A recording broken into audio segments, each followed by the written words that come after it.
DC Pierson is here. How are you, DC? Hi, Tom. Thank you for having me. So great to see you. Likewise.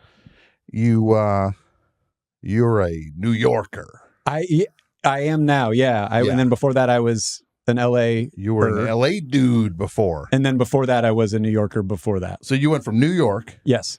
to LA. In like 2009, yeah. And then you went back to New York. In like 2021, yeah.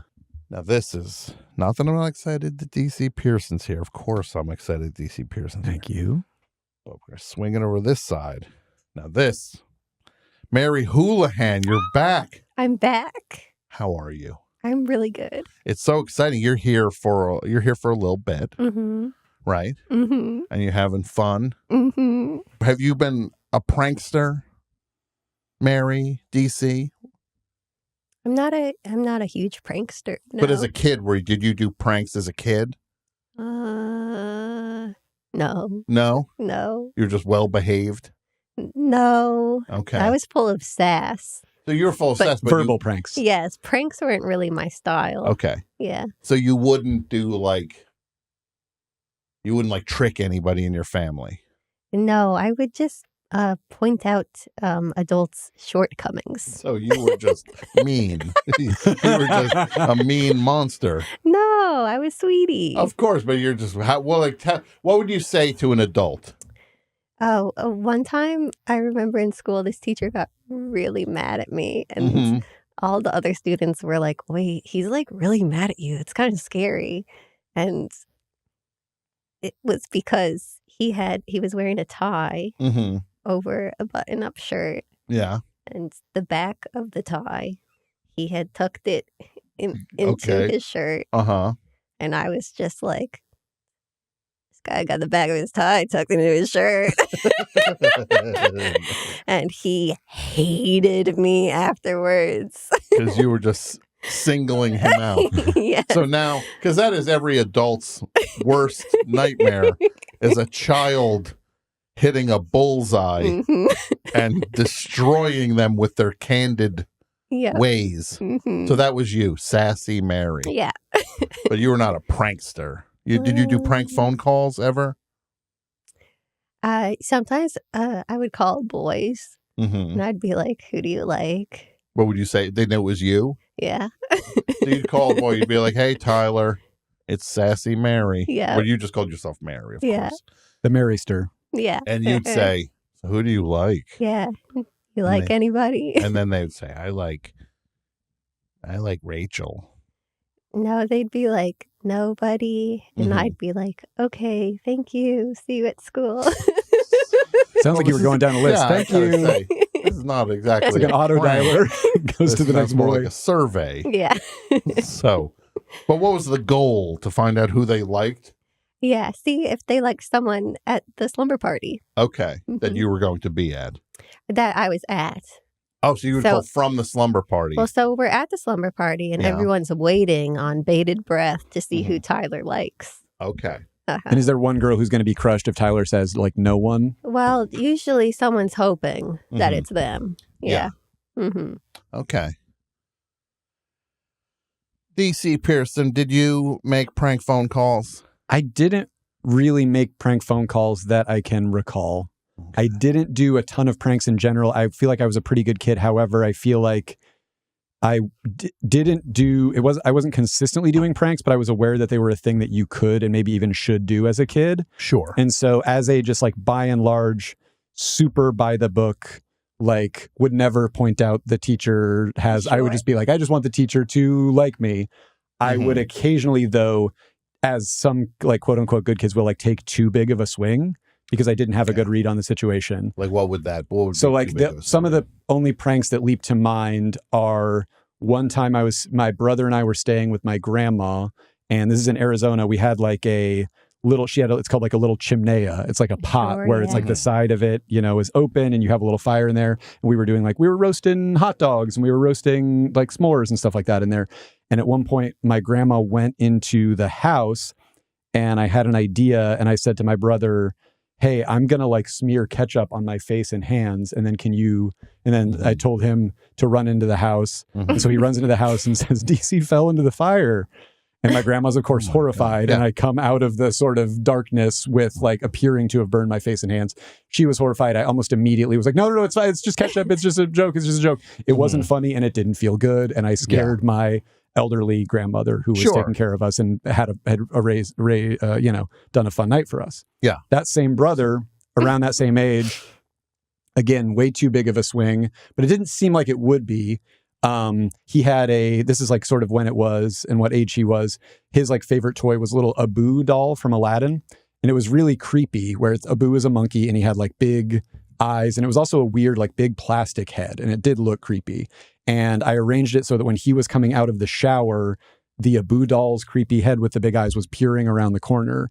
And he came out of the shower, saw it, was horrified, and went like, ugh, and like could have like fallen and cracked his head on the bathtub because obviously showers are slippery. Yes. So again, I immediately felt terrible. Like I've never had the thrill of like a well-executed prank on someone who deserved it. Sure. And also, yeah, at one point in high school, because it was like jackass times, a lot of my friends were like doing jackass stuff. We're going to ride a shopping cart down the hill or something like that. I was like, I want to be in on this, because up until that point, basically, I was like, I'm the kid who will like film it and then like lose the tape accidentally, and then you'll be mad at me. One time I just went up and punched my friend Tim in the back of the head, and he was just like, why did you do that? So pranks for me are just that. Like, but it's in just your mind, when you did too that, big of a swing. when you did that punch, did you hear? Absolutely. Like you thought that was Yeah. Which, as we all know, that song is called Corona by the Minutemen, and it's D. Boone's birthday, I believe, today. Happy birthday, D. Boone. Rest in peace. The late, great D. Boone. Our band could be your life. Our best show could be your life. I was very different than the two of you. I loved prank phone calls so much. I was hooked on them. Mm-hmm. Because for me, they were a source of power. Sure. Yeah. And I would this is who I would prank a lot. There'd be bullies at school. Nice. So I would prank their parents. See, justified. Nice. I'd prank their parents and call up and just go like, yeah, I'm just, just wondering, your son got picked up by the police for throwing rocks at cars on the highway. Like, who is this? Like, I would try to sound like an adult, and it did not. I'm sure they must have just been like, what? Who's this kid? Yeah. I'm like, oh, hi, yeah, I'm a grown-up. Yeah, hi, I'm a grown-up, and, like, I want to talk to you because you're a grown-up. Hi, this is James Gum from Sounds about your son. No, I would call kids who were mean to me. So you get a good parents. target, though. Oh, yeah. No, So smart. Why didn't I think of that? I was really good at it, too. Mm. And then there was this arcade. I can't remember. The circumstances were that I think I put quarters in a machine and they didn't work, and then they wouldn't give me I was like, hey, the machine took the quarters. They're just like, too bad. You just experienced the business model. Yeah. So then they experienced my business model after that. I would call and just be like, hey, it's my friend Ray there at the arcade. And be like, who's your friend Ray? But he goes there, he sells drugs out of the back of I was like, your friend better not sell that for drugs in our arcade. Like, I would just like make them think that they were going to get shut down because there's a guy selling drugs out of the arcade. Meanwhile, some totally innocent Ray who just wanted to go there and play Galaga. Yeah. Banned for life. And you know what we say to that? The shame about Ray. Evan Dando's birthday today. I did that. I would make prank phone calls. Of course, I talked about it in my national bestseller. It Never Ends. In stores now. Audiobooks available. Great audiobook. Thank you so much. Made me cry. I called that. Thank you. Great I appreciate book. it. Thank you, Mary. Mary, it's a great book. Okay, I guess Mary's a big reader. Yes. Yeah. Meanwhile, I've only talked about audiobooks on the show. Thank you. So I went through the phone book and found like Harrison, George. Like, and I'm in high school at this point. Like, what am I, 15? What if I was like, I'm in high school? What am I, 23, 24? So, no, I'm in high school. Called the guy way too late. Hey, is this George? He's like, yeah, like that. Like when they pick up the phone, they're like, hello? Like, uh-oh, I woke this guy up. Hello? It's like, oh, is this George? Yeah. Is Paul there? Don't do this. Oh. Like, I'm so sorry, click. Hang up. I'm sorry. That was This is just a moment in your life. That's that guy's whole nightmare. No, I learned that's punching down, and it sucks. So what you got to do is identify bullies who also have celebrity names. Exactly. Yes, that would have been perfect. If there was a bully at my school named John Larroquette, I could have called and asked if Bull was there. Is Marsha Warfield around? No, I made that call. I regretted that call. But the greatest prank of all, I was working at a music store, Summit, New Jersey. I'm opening the mail for the store. And lo and behold, I open it, and there's 4 tickets to see David Bowie live in concert at Giants Stadium. No, these are not my tickets. I piece it together. The store was like 99 Summit Avenue, and I figured it out. Oh, they meant to send it to 99. The postal worker put it he was supposed to bring it to 99, Maple Avenue. I figured that out. I call, it's a pizzeria they were supposed to go to. I call the pizzeria. Like, hey, I got these tickets came in the mail. Guy's like, yeah, so I bring them by. I drive to the pizzeria. I was like, hey, I called. I have the David Bowie tickets. The guy goes, oh, yeah. And he looks at it and goes, I want to make sure they're all here. And then turned away. Did not say thank you. Should have offered me a free pizza, first of all. Absolutely. Yeah. That's what at least a He's got slice. pizza coming out of his ears. This guy's got surrounded by dough bricks. A slice and a thank you. A slice and a Diet Coke. Offer me you want a slice? Thanks for dropping the tickets off. You want a slice?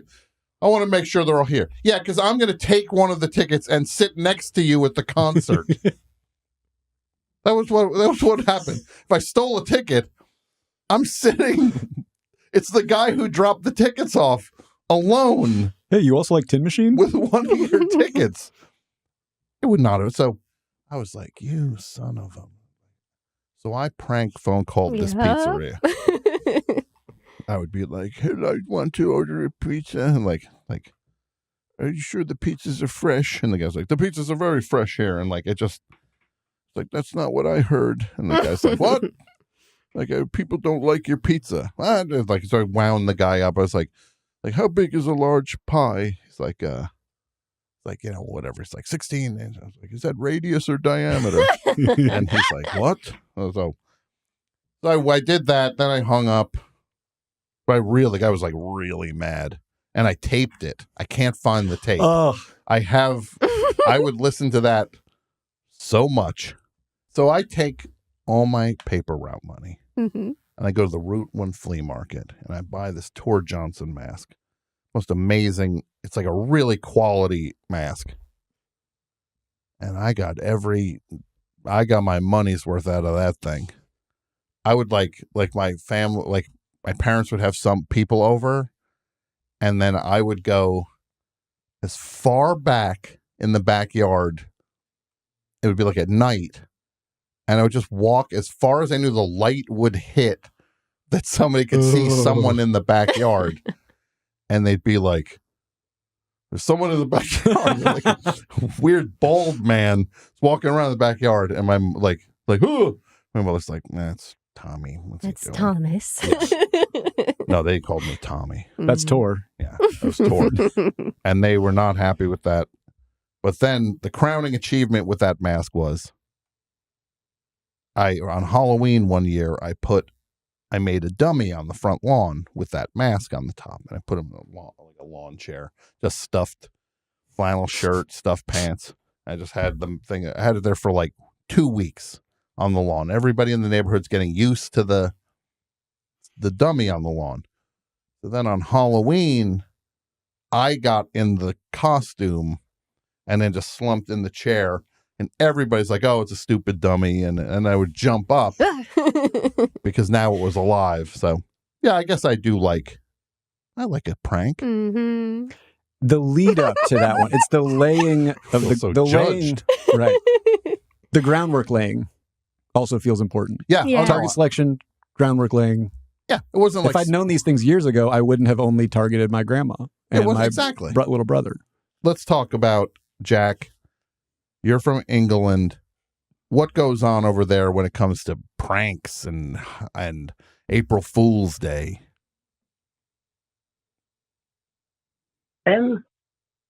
Be sort of quite with the vicious one I've got in mind. I've got one for the topic that happened to me. Okay, so this is a vicious prank that happened to you. It was more than an attack. Yeah. Let's hear it. Yeah. It was when I was 17, something like that, and walking to town on an evening, and this Range Rover pulls up alongside me, black Range Rover, and someone calls me over from the window, Mm-hmm. and it's a couple. They're about 30, and the man and the woman. The man's leaning over, sort of saying, "Excuse me, do you know the way to Dever Street? We've been driving around for a while. We can't find it." He's showing me on his phone this map, and then while I'm leaning over to see this map, the woman produces like a hot dog van, ketchup, and a mustard, and just coats me like all in the face and shirt in mustard and ketchup. And so you got turned into a human hot dog. You got the ketchup and mustard all over you. That's not good. Yeah, and I think when it started, when it started, I just sort of froze and just let it happen. Sort of. So I've lost this. Now, Jack, do you think that's funny now? Yeah, I mean, I sort of knew it was funny then. I think I went in like a sort of third person. Mm-hmm. I could sort of see, this is good. Sure, so you could appreciate it in the moment that it was, yeah. Well, that's good. Hello, Best Show. Hi there, this is Rose from Tacoma. Rose from Tacoma, Washington. How are you, Rose? Good caller. Look, I'm here with pretty good. How are y'all doing? Good. You're with DC Pierson and Mary Houlihan. Hi, Rose. Hi, Rose. Oh, hello. Now, Rose, let's talk about pranks. Oh, good. I've been dying to get into it. Okay. So, may I? Yes, Please. The floor is yours. So, in my knucklehead days, as I like to call it, I was but a wee rosebud. I was known for making many a mischief. Mm-hmm. And I think my crowning achievement still is a prank that I did one Halloween with some friends. I think about it every day. So, folks like to leave their candy bowls out at Halloween, take a little bit. Yeah. One year, my friends and I had the idea. I'm sure many people have had the starter of this idea, which was, we'll be funny and take the bowl and not the candy. Well, that's good. Yes. What we did. But to move forward, we're in a neighborhood. So when we get to the next one, I had the brilliant idea, or one of my friends had the brilliant idea, let's swap the bowls. That's okay. Now you're good. I like went that. around the neighborhood. That's the kind of leveling up that you're going to get from Mary Houlihan's painting party. Rose, did you hear I'm leveling up? Hi, it's Mark from Burbank, California. Mark from Burbank. Now, we're going to be nice to this guy. Do you know why? Why? He's 10 minutes away from us. Ooh, careful. So You got the phone book, right? And you open the phone book, and you and your friends just call someone. And most people are annoyed or whatever. Yeah. But me and my buddy, and it was me on the phone, I called the person. It was an elderly person. And they were like, hey, baby, is that you? They thought it was like their grandkids. They're like, yeah, we're coming over. Yeah, we're all packing up the thing. And then, after the call was done, I remember at that time being like 9 years old going, oh my God, I just think these people, they're so happy right now and potentially so sad that it's the same idea of like, when you have a BB gun when you're a kid and you kill the bird and you never killed the bird again because you're so sad. I don't do prank calls anymore. I gotcha. You mess up. You get the bad juju right? from it. Hi, this is Tom Scharpling. When you say it like that, I feel like I'm on my heels and I'm nervous. Yes, it is. We're going to serve me? Hi, this is Tim with the National Survey. I just have a few questions for you. Is that okay? Wait, what is it? Hi, this is Tim with the National Survey. I just have a few questions for you. Is that okay? Sure. Let's do whatever you're doing here, Tim. The first question, is your refrigerator running? I don't own a refrigerator. Thank you. Nothing's going to beat that. Thank you for the call. That was the sound of somebody being punched into the atmosphere.